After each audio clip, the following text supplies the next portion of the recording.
The Super Mario Bros. Movie. I think it goes without saying that the shadow of the 1993 live-action movie looms large over this one. Nintendo, Illumination, everyone involved did not want a repeat of that.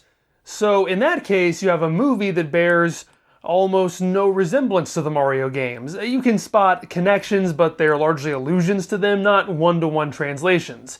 Because of that, the Super Mario Bros. Movie smears itself in Mario iconography, music, characters, references. Everything anybody would ever want to see in a Mario movie is here. The Super Mario Bros. Movie is very much a love letter from Nintendo to fans. And I mean that as both a positive and a negative. Mario and I just got back from seeing the new movie. Yep, I brought him with me. Yep, I dressed like this, no shame in my game. In fact, it was something of penance. If you saw my Super Mario Bros. Fashion Extravaganza video earlier this week, you'll remember I commented on having cut out and retaped images from my manuals. I did that at 7 years old for the 1993 movie. I had this grand idea of cutting out all these Mario images and taping them to my body. So I cut images out of my manuals, out of my game boxes.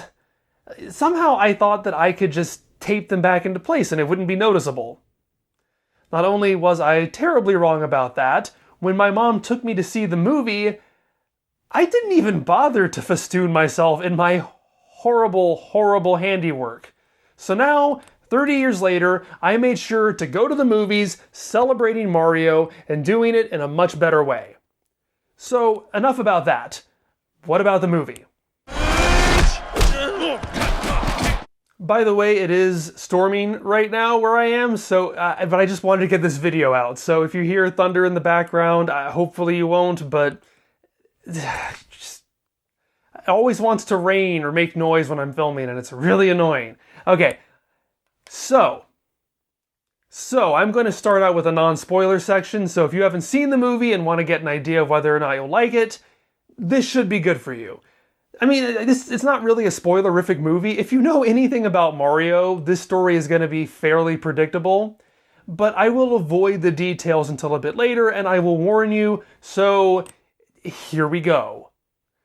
As I said, the Super Mario Bros. Movie is a conscious love letter to fans, and it is amazing seeing all those elements on the big screen. I've heard some people complain about them, but I love the designs for the characters. I've coveted Princess Peach's gown my entire life, and it's never looked better than it does here. I found myself trying to place every musical cue, spot every reference. So many Mario power-ups from across the ages are either seen or at least alluded to. It's a fun, funny romp, and it's gorgeous to look at. I'm someone who grew up loving the 80s and early 90s cartoons like the Super Mario Bros. Super Show, so for someone like me, there was huge appeal in getting to once again visit an animated world that actually gives Mario a story and a quest beyond just the gameplay of the games. And this really does scratch that itch in a lot of ways. But with an extra 30 years of established lore, there's a lot more here. Things are much more settled as to what Mario is, so some of the oddities and liberties of the cartoons back then took, most of them aren't here. You are going to see some pop culture references and some songs like those had. So if you wanted something that captured the spirit of those old stories but stays truer to the games, then this really hits the spot. Amazingly, this references the Super Mario Bros. Super Show through its use of the Mario rap that was the theme song for that show. Wow, that was quite some thunder. The Mario Brothers use that song for their commercial, and it's a brilliant nod. We're the Mario Brothers and plumbing's a game. We're the Mario Brothers and plumbing's a game. The idea of the Mario Brothers having a plumbing business in Brooklyn is very much from the shows, which carried over into the 1993 movie. The opening structure, at least, very much feels like the opening from the 1993 movie, but done right. It's the Mario Brothers racing to plumbing gigs, Mario looks out for Luigi, they're struggling to make their business work, they're just two guys doing the best they can but are very much underdogs. And then suddenly they get sucked into this alternate world. I'm honestly amazed they even took that liberty, given the whole Yoshi's Island idea that rejects this normal world versus magical world scenario. But as someone who came from that era, I love that they did it. And it's not just Mario stuff in here. You will know from the trailers that Donkey Kong has a pretty big role. Mario Kart, again, prominently featured in the trailers. Some of the less prominent references jump completely away from Mario and Mario-adjacent items to general Nintendo references, some of which are pretty deep cuts. I noticed a shop in Brooklyn was called Disc Coon Repair. You'd have to be pretty hardcore to catch that, given that Disc Coon was the mascot for the Famicom Disk System, which never even came out in America. The flip side to all of this is that the movie feels very overstuffed with references, with gotchas, with, hey, remember this? And given that the story feels a little thin, I feel like they might have gone in the wrong direction. Like, the time they spend with all these nods could have been better served spending time with the characters, fleshing out their motivations, and just having better focus. A lack of focus is the worst issue with this movie, as you'll see when I get into the spoiler section in a minute. There are so many things that seem perfectly set up that either never get paid off or aren't developed enough to feel paid off in a satisfying way. The movie doesn't really seem to know who its hero is.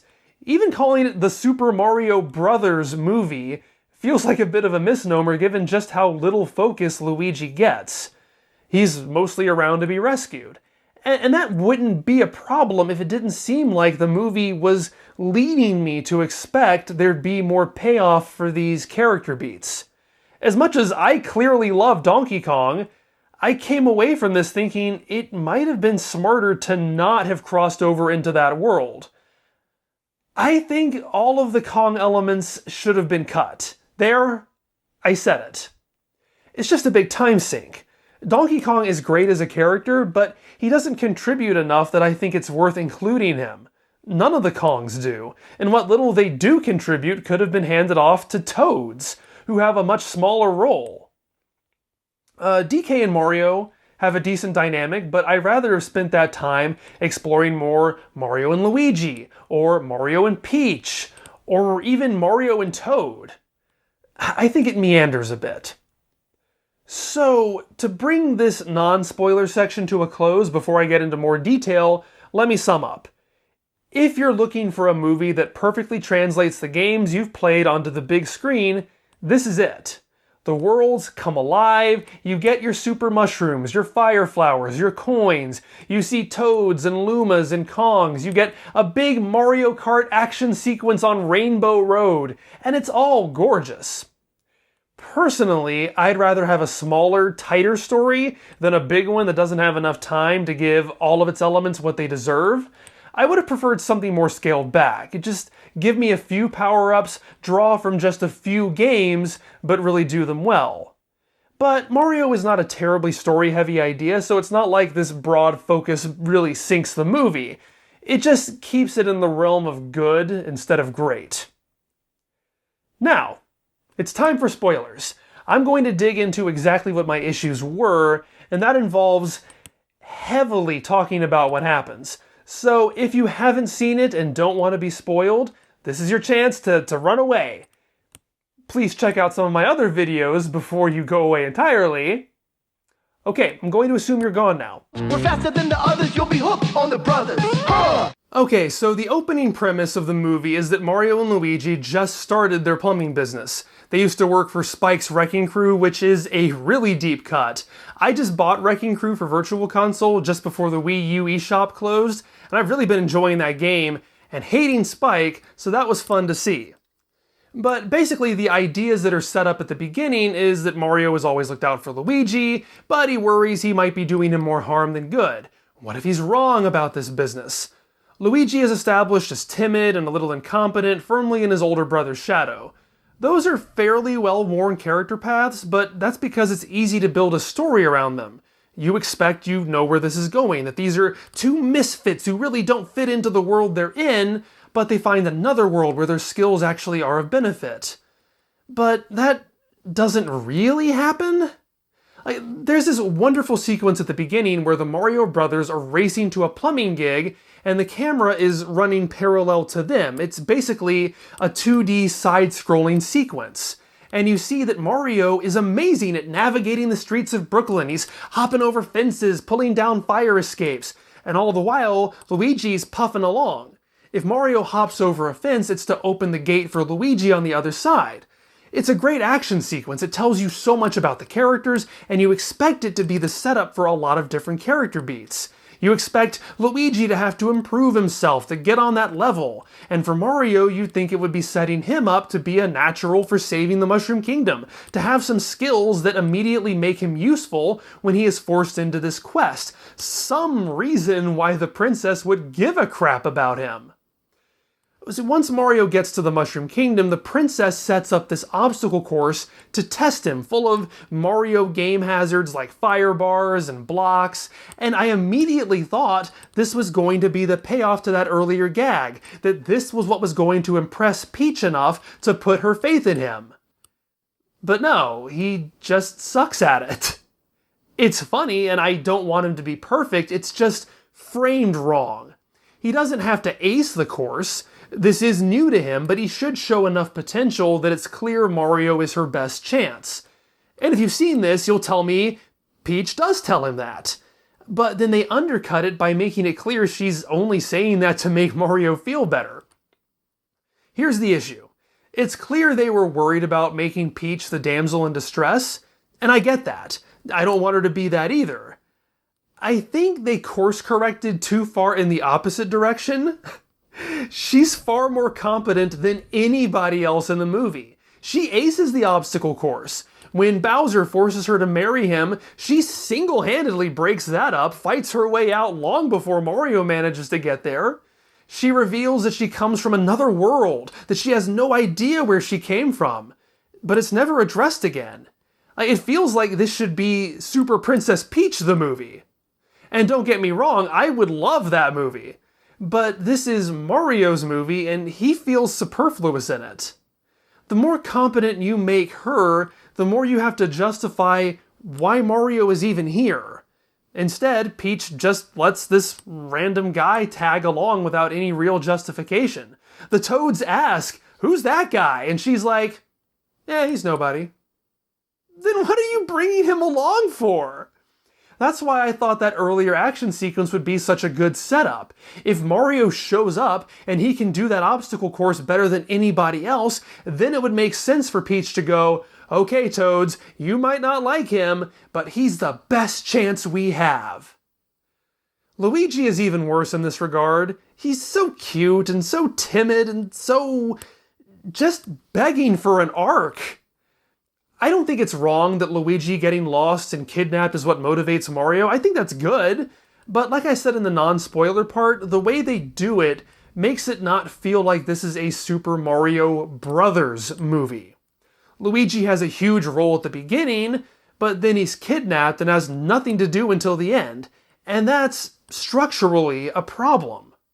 The movie ends with Luigi saving Mario from Bowser's fire breath, and together they grab the star and use its invincibility to save the day. It's a great ending, a perfect cap to everything. Perfect cap. It just doesn't feel earned for Luigi, who's barely been in the movie for the past hour. I feel like you could do this two ways.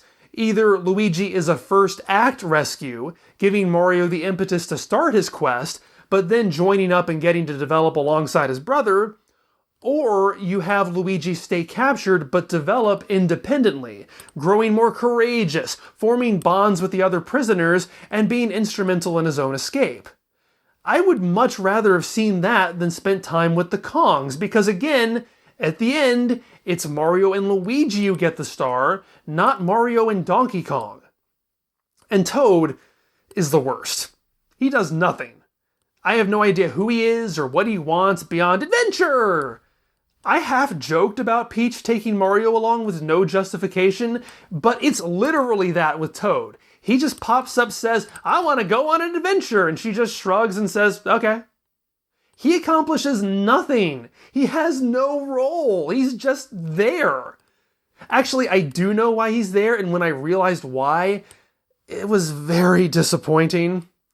Towards the end, when Bowser's invasion is imminent, Peach evacuates the Mushroom Kingdom, but Toad stays behind, insisting he'll protect her.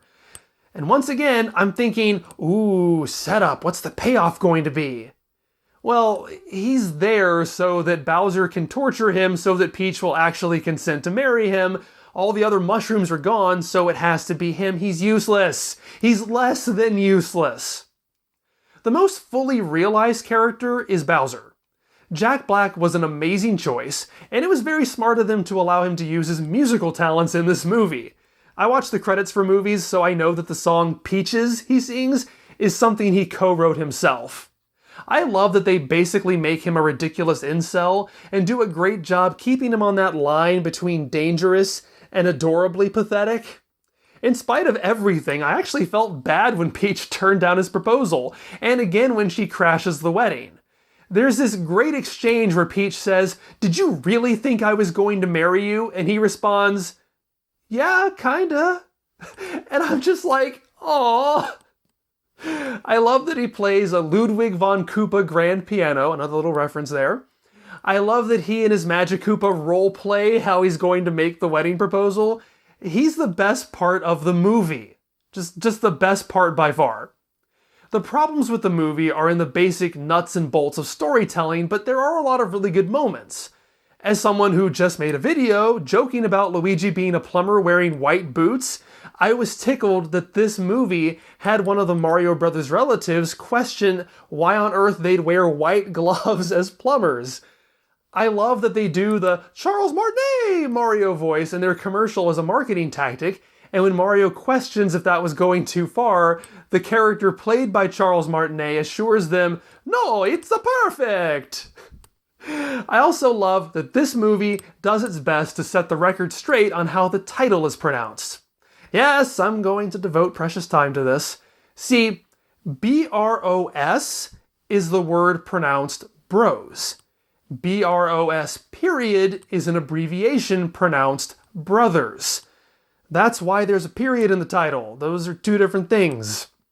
Everybody from my generation knows this because we heard the title spoken all the time. Super Mario Brothers. Super Mario Brothers. Super Mario Brothers 3. Super Mario Brothers 3. The Super Mario Brothers. New Super Mario Brothers.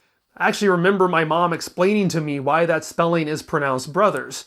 But since the Super Mario Brothers title has mostly fallen to the wayside, I feel like younger people just misread it as the word. And I wasn't sure where this new movie was going to fall on this extraordinarily important issue. Thankfully, they got it right, consistently calling the characters the Super Mario Brothers and the movie the Super Mario Brothers movie. In fact, they actually make a joke about it in the movie. The only time Super Mario Bros is said is by the actress in their commercial, who is clearly very bad at her job and doesn't care. Thank you, Super Mario Bros. You might think I'm crazy, and you might be right, but just imagine you play this game and everyone around you insists on calling it Dra Mario, and you keep on crying out that there's a period there, but nobody listens to you. You'd go crazy too after a while. I might grudgingly be willing to accept speedrunners saying bros, but only because it's slightly shorter, and they gotta save those frames. So, that's the Super Mario Brothers movie. It wasn't everything I hoped it would be. It spread a little thin. As far as Mario narratives go, it's definitely one of the better ones. The characters are charming. I probably will get this on Blu-ray when it comes out. I loved Princess Peach's design so much I might go and pick up her action figure. Maybe Mario and Luigi too. I don't know. They're so expensive. They're like $20 a pop. I do recommend it, but I wouldn't call it a must-see. I think it could have been more, could have been tighter, but as someone who loves Mario, it was enough that I got to spend an hour and a half in that world. Thanks to my patrons scrolling by. Please check out some of my other Mario videos, or my Donkey Kong dissection videos, or my Dragon Ball dissection videos. Thank you so much for watching my video. That's just the obvious way to end a video like that, isn't it? But I did it. I did it. That's what I decided to do. Those are choices that I made. Just like spending like 3 minutes talking about the title. It's what I do. I should probably stop now before my camera runs out of recording space and shuts off automatically. Okay. Bye.